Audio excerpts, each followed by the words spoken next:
விவசாயிங்களுக்கு வேலைக்கு மட்டும் பஞ்சம் இல்லைங்க. 4 நாளாக இந்த 3 வயலை வெட்டி உடச்சி பண்ணிகிட்ருக்கோம். இன்னும் முடிய மாட்டேங்குதுங்க. நாங்களும் ஆள்லாம் விடல.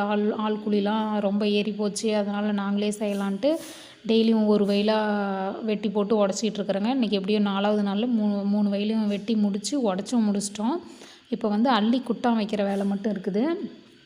அள்ளி ஒரு 7 மணி வரைக்கும் குட்டான் வச்சிட்டோம் அப்படின்னா, அதுக்கு மேலே மறாவது நாள் காலையில் வந்து மாட்டுக்கு இந்த தட்டெல்லாம் கத்தை கட்டி லைட்டாக உப்பு தூவி விட்டு கத்தை கட்டி வச்சிட்டோம் அப்படின்னா, மாடு வெய்ய நாள் வரும்போது மாடும் சாப்பிட்டுக்கும். இந்த வயல் வேலை சாப்டர் முடிஞ்சுது. அடுத்தது வந்து நம்ம வெள்ளாமை பண்ணணும்.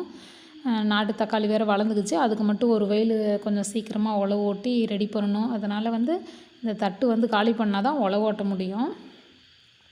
எப்படியும் நாளைக்கு 10 மணிக்குள்ளே காடு ரெடி ஆயிருங்க. தக்காளி நாற்று இல்லை, உழவு முதல்ல ஓட்டி போடணும். 2 நாள் ஆற விட்டு தான் அப்புறம் தான் நடணும். ஓகே, பாய்.